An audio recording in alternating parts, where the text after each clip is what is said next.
The church in Charleston was filled with soft light and quieter lies. Sunlight poured through stained glass windows, painting the white aisle in shades of blue and gold. Guests smiled, phones discreetly raised, capturing what looked like perfection. At the altar stood Ethan Walker, tall, confident, and calm, wearing the kind of smile men wear when they believe they've already won at life. Today was his wedding day. Across the aisle, Claire Monroe adjusted her veil with trembling fingers. She was radiant, the kind of beauty that didn't demand attention but held it anyway. Her smile was gentle, trusting. She believed in love the way children believe in promises, fully, without suspicion. They had met 4 years ago at a charity gala in New York. Ethan, the rising star in a real estate empire. Claire, a nonprofit consultant who believed people were mostly good. He had courted her with patience, flowers sent just because, handwritten notes left on her pillow,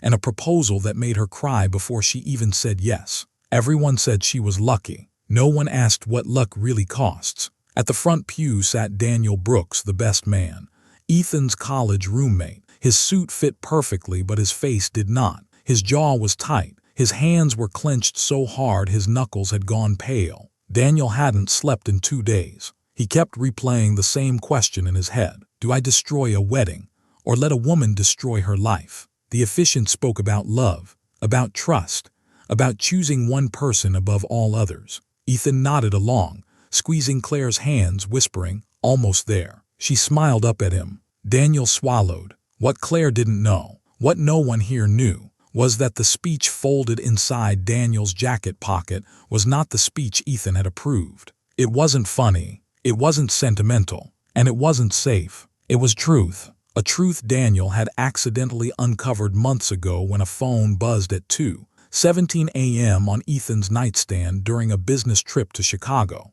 A truth that multiplied: emails, hotel receipts, messages saved under fake names. Women plural. Patterns, not mistakes. Years, not moments. Daniel had begged Ethan to confess, to stop, to tell Claire before today. Ethan had laughed. She doesn't need to know everything, he had said. That's not how marriages survive. The ceremony moved forward.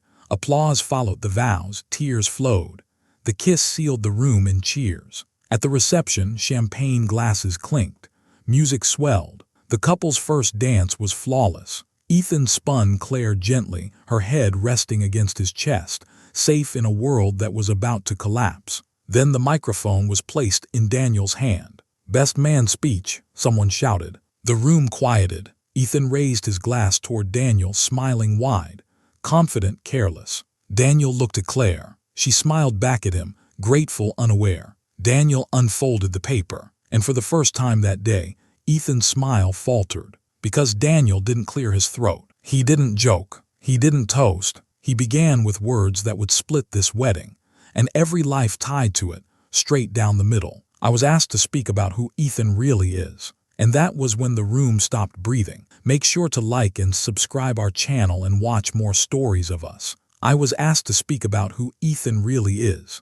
Daniel's voice was steady, but only because he had practiced this moment 1,000 times in his head. The microphone amplified every syllable, every breath. The room remained smiling, relaxed, unaware that the ground beneath them had already begun to crack. Ethan chuckled lightly, lifting his glass higher, assuming this was the setup to some embarrassing college story. Daniel's always dramatic. He joked to the nearest table. A few guests laughed. Claire turned slightly, eyes bright, waiting to hear something sweet, something safe. Daniel didn't look at Ethan again. Instead, he looked straight at the crowd. Most people here know Ethan as successful, charismatic, loyal. He paused. Those words aren't lies, they're just incomplete. A subtle shift rippled through the room. Forks slowed, glasses lowered. Daniel unfolded the paper completely now. "I've known Ethan for 14 years, he continued. We shared dorm rooms, we shared failures, we shared secrets.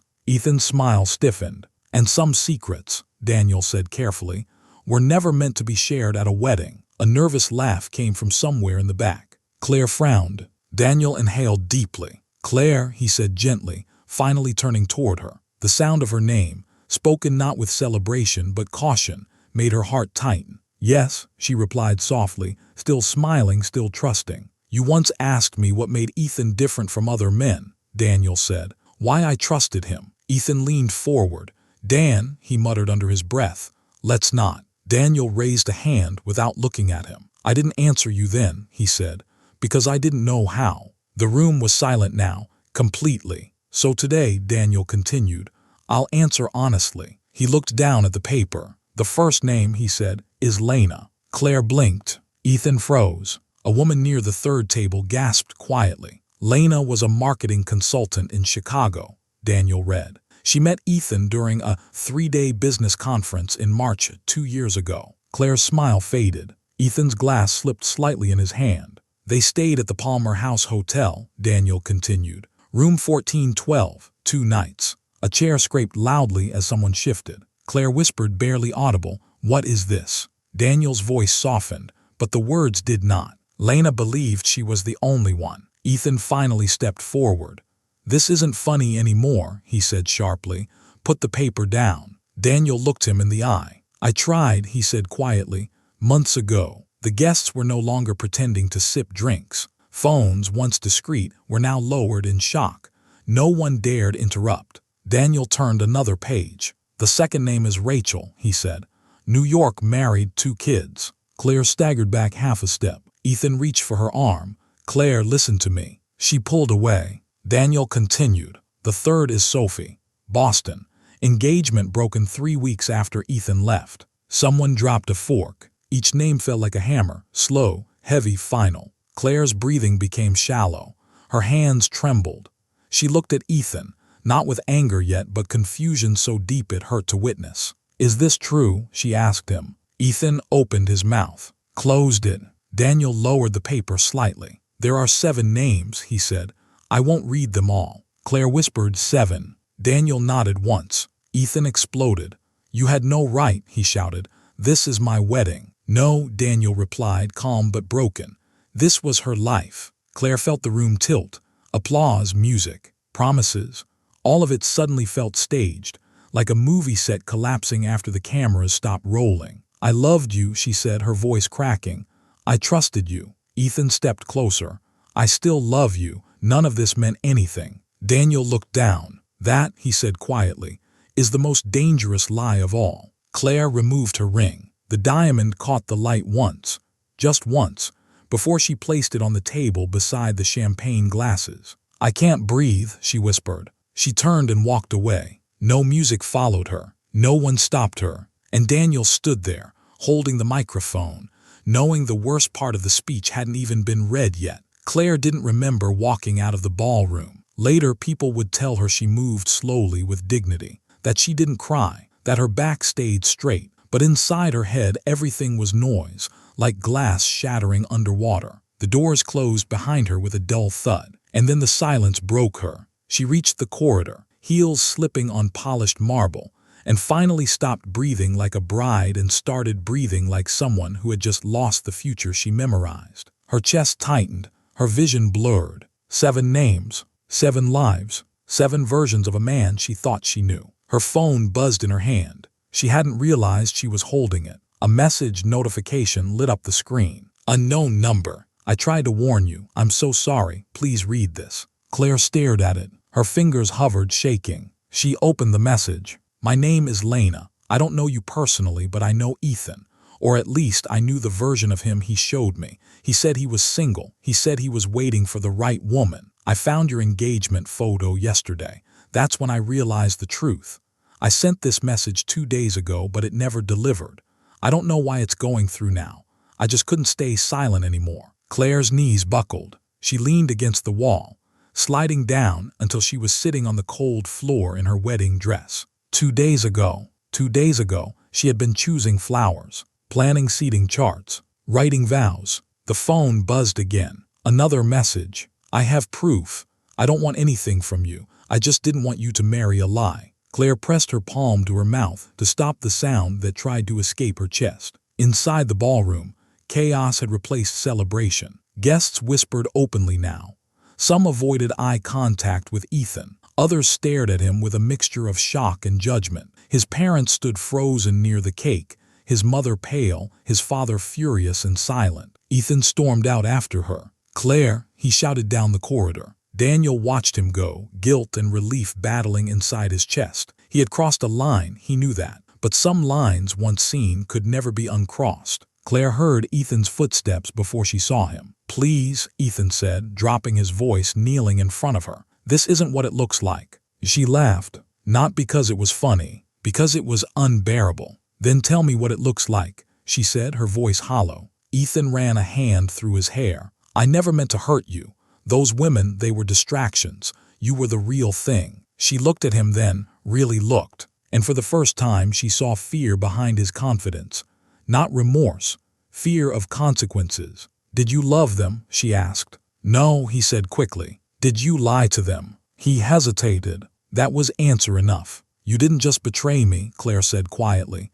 "You practiced betrayal." Ethan reached for her hand again. She pulled back. "My entire life," she continued, "I believed love was about safety, about choosing one person even when it's hard." She stood up, smoothing her dress with trembling hands. "You turned it into a performance." Ethan's voice broke. "What do you want me to do?" Claire thought of the message, the proof, the truth that had arrived too late to stop the wedding, but just in time to stop the marriage. "I want you to leave," she said. Ethan froze. "This is still our wedding." "No," she replied. "This is your ending." She walked past him, past the ballroom doors, past the guests who fell silent as she appeared again, alone this time. Daniel met her eyes. She nodded once, not in gratitude, in acknowledgement. She left the venue without looking back. That night the internet would explode. Videos of the speech, screenshots, opinions. Some would call Daniel a hero. Some would call him cruel. Some would call Claire foolish for not seeing it sooner. None of them knew the worst part yet,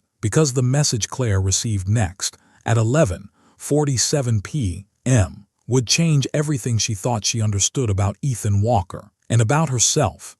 Claire checked into the hotel under her maiden name. It felt like reclaiming a piece of herself she hadn't realized she'd already lost. The room was quiet, too quiet. Her wedding dress lay crumpled on the chair like a discarded costume from a role she would never play again. She sat on the edge of the bed, heels still on, staring at the city lights through the window as if they belonged to someone else's life. 11:47 p.m. Her phone buzzed. She already knew who it was. "Lena." Claire opened the message with steady hands, surprisingly steady, considering her world had ended only hours earlier. "I'm so sorry to contact you again. I debated this all day. But after what happened at the wedding, I think you deserve everything. Not pieces, not hints, everything." A typing bubble appeared, disappeared. Then the screen filled. Screenshots, dozens of them. Messages from Ethan, dated, timed, intimate. "I wish you were here. She doesn't understand me like you do. This is just business travel. Nothing real at home." Claire's throat tightened. There were photos too. Hotel mirrors, blurred reflections. Familiar hands, his hands resting on unfamiliar skin. She scrolled and froze, because mixed among the messages were screenshots she recognized. Texts he had sent her, copied, reused, word for word. The same good morning messages, the same inside jokes, the same promises. Her stomach turned. It wasn't just cheating. It was duplication. Ethan hadn't been improvising. He had been recycling affection like a script. Another message arrived. "I didn't know about you until yesterday. But once I saw your face, I couldn't unsee it. I realized every compliment he gave me wasn't special. It was efficient." Efficient. That word landed harder than any insult. Claire stood and walked to the mirror. She barely recognized the woman staring back. Makeup smudged, eyes hollow, hair still pinned perfectly in place for a husband who would never deserve it. She whispered, "How long?" Her phone buzzed again. 3 years on and off. "And I wasn't the first or the last." 3 years. Claire sat down slowly. Their entire relationship suddenly felt edited, moments cut and pasted around absences she had explained away with trust. Business trips, late nights, client dinners, hidden in plain sight. Another attachment loaded, a shared Google Drive folder. Lena's final message read, "I collected everything when I started to feel something was wrong. I didn't know who I was protecting myself from, him or myself. I never thought it would be you who needed it." Claire opened the folder. Inside were receipts, flight confirmations, duplicate hotel bookings overlapping with dates Ethan had sworn he was homesick. But one file made her heart stop. Monroe Engagement Draft, PDF. She opened it. It was a prenup, not the one she had signed. This one was older, annotated, adjusted, prepared months before the proposal, with clauses protecting Ethan's assets in the event of infidelity claims. He had planned for this. He hadn't hoped it wouldn't happen. He had assumed it would. A knock sounded at the door. Claire flinched. Another knock, gentler this time. "Claire," Daniel's voice said softly. "It's me." She hesitated, then opened the door a few inches. Daniel stood there, jacket off, tie loosened, eyes tired. "I just wanted to check if you're okay," he said. She almost laughed. Instead, she handed him the phone. "Read," she said. He did. His face changed with every scroll, from regret to anger to something darker. "He planned this," Daniel said quietly. Claire nodded. "That's what hurts the most." A moment passed. Then Daniel said, "What are you going to do?" Claire looked back at the mirror, at the woman who had trusted without fear. That woman was gone. "I'm going to tell my story," she said. Daniel's brows furrowed. "Publicly?" "Yes." He exhaled slowly. "That will destroy him." Claire met his eyes. "He already destroyed himself," she replied. "I'm just done protecting the illusion." Her phone buzzed again. This time it was Lena. It was Ethan. 27 missed calls. One new message. "Please don't do this. You don't know everything." Claire stared at the screen, and for the first time since the wedding, she smiled. Because she finally did. By morning, the wedding no longer belonged to the people who were there. It belonged to everyone else. Claire woke up to her phone vibrating nonstop on the nightstand. The screen lit up again and again. Calls, notifications, messages piling over one another like waves that refused to break. She didn't answer. She sat up slowly, the weight of yesterday pressing down on her chest as reality reassembled itself piece by piece. The dress was still there. The ring was not. She reached for her phone. Wedding speech. Justice for Claire. Exposed at the altar. The video had gone viral overnight. Someone had uploaded Daniel's speech, cropped, stabilized, captioned. It had already crossed 5 million views.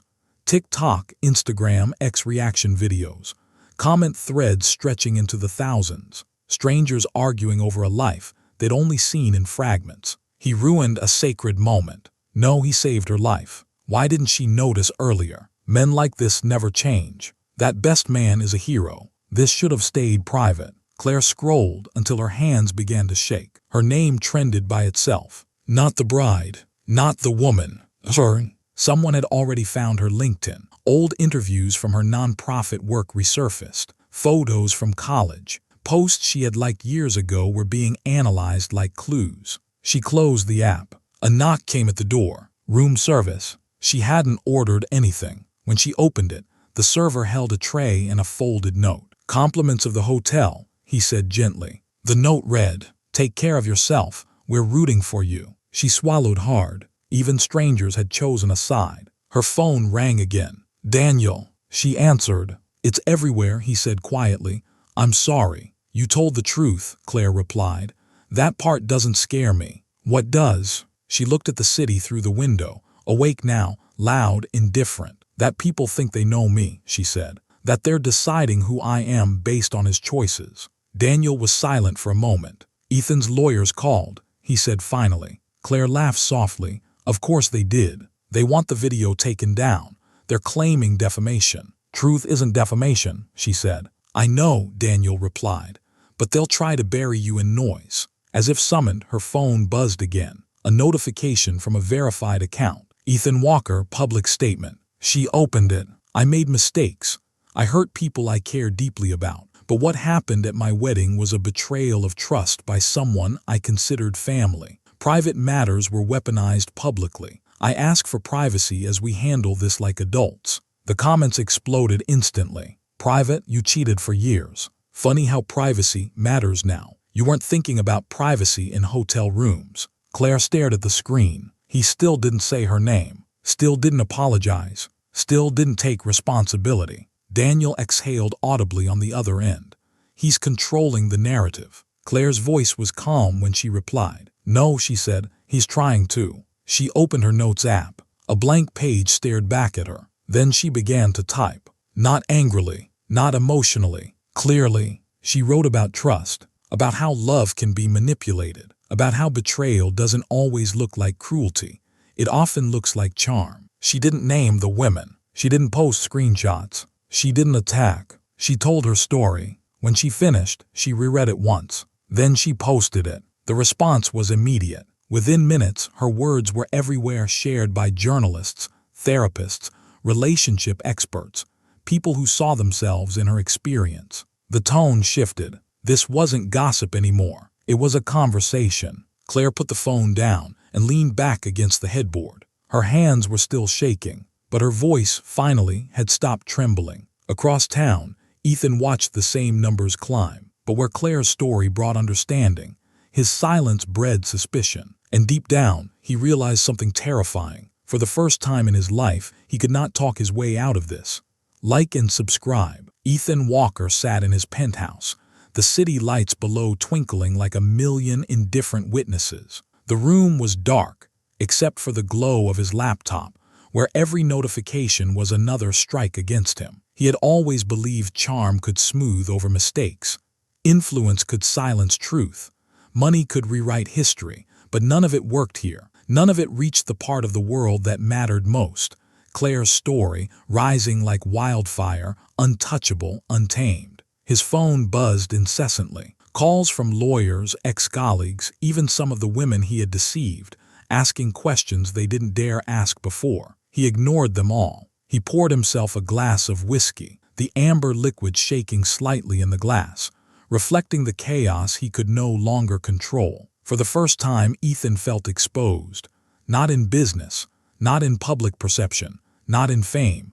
Exposed in the one way he had always hidden from himself. The front door opened. Daniel stepped in unannounced.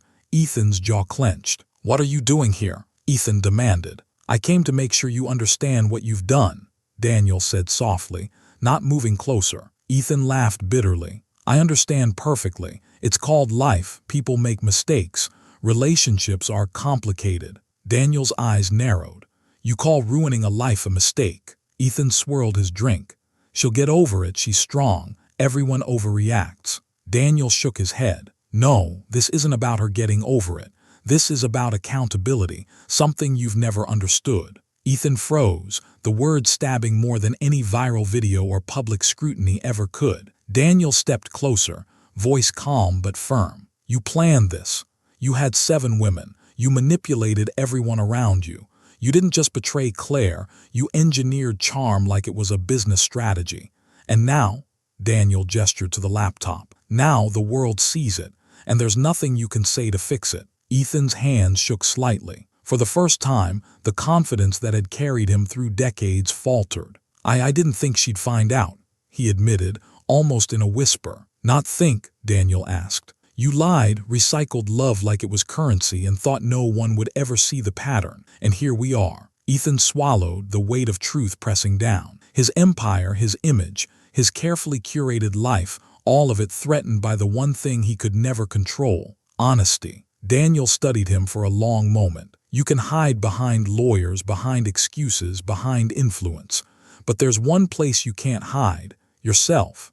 And I think you finally see it." Ethan looked away. His reflection in the dark window seemed alien. A man he had believed he was versus a man he had shown the world, and all of them had seen the lie. "Claire," he started, but Daniel interrupted. "Stop. You don't get to talk to her until you face this, until you understand why you're alone in this room." Daniel left quietly, leaving Ethan with silence, the whiskey, and the truth he had spent years avoiding. For the first time, Ethan Walker realized that some consequences didn't care about charm, influence, or wealth. Some consequences waited for the night you could no longer lie to yourself. And tonight, he was finally alone. Morning came like a promise Claire didn't know she still wanted to keep. The sunlight spilled through the hotel blinds, washing the room in gold, as if the city itself was offering her a fresh start. She sat at the small table by the window, coffee steaming in her hands, and for the first time in weeks, she breathed without fear. Her phone had stopped buzzing nonstop. The online storm still raged, but she had learned she could watch from a distance without letting it drown her. She had her narrative, Her truth. That was enough. Daniel called first thing. "How are you holding up?" Claire smiled faintly. "Better. I slept for the first time in days without nightmares." "That's good," Daniel said, relief audible. "I know the world is loud, but remember, this is your story to tell, not theirs." Claire nodded. "I'm thinking of writing more than just posts, articles, maybe even a book, something permanent." "Perfect," Daniel said. "You'll reclaim what was stolen." She closed her eyes, imagining herself not as the betrayed bride, but as a woman who had survived. The betrayal had been brutal, public, humiliating, but it hadn't broken her. It had revealed something far stronger: clarity. Later that morning, she called her best friend Maya. "I'm done hiding," she said. "I need to rebuild my way." Maya's voice cracked with emotion. "Claire, you're a force. Don't let him or anyone else tell you otherwise." By afternoon, Claire had changed into a crisp, white blouse and dark jeans, ready to face the city she had once walked through as a smiling fiancée, now reclaiming it as herself. She moved through the streets of Charleston with purpose, each step a declaration. She belonged to herself first. Emails came in, messages from strangers thanking her for sharing her story, therapists offering advice, old friends reaching out with support she hadn't realized she needed. Her story had begun to inspire, not because she had been wronged, but because she had stood up, because she had refused to let someone else define her value. That evening, she posted another message online. "This isn't about revenge, it's about truth. About reclaiming your life, your voice, your power. If you've ever been deceived, betrayed, or silenced, know that you can rise again. Not broken, not bitter, but brave." Responses poured in. People shared their own stories. Women, men, young adults, all connecting over the courage to face reality, the courage to stand alone if needed. Claire leaned back in her chair, a faint smile tugging at her lips. She had stepped out of the shadows of Ethan's lies.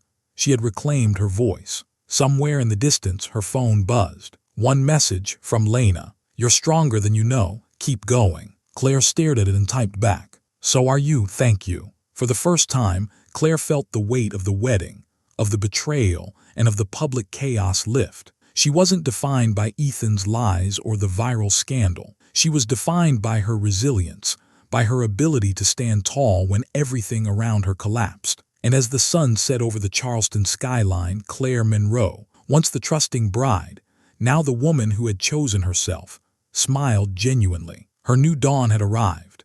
Ethan woke to a silence heavier than any hangover. The penthouse that had always felt like a throne now felt like a cage. His phone vibrated relentlessly, emails, missed calls, news alerts, but he couldn't bring himself to look. The world he had built on charm, manipulation, and control was crumbling faster than any business deal he had ever lost. On the financial news channel, a segment ran. Ethan Walker, the real estate mogul once celebrated for his ambition and charisma, is facing public scrutiny following the viral wedding speech that exposed years of personal misconduct. Investors are reportedly reconsidering partnerships. Several philanthropic boards have requested his resignation. Reputation analysts warn of long-term fallout. His stomach twisted. This wasn't just about Claire. It was about every carefully constructed facade, every handshake, every deal, every image of control he had maintained for decades. Lawyers called in waves.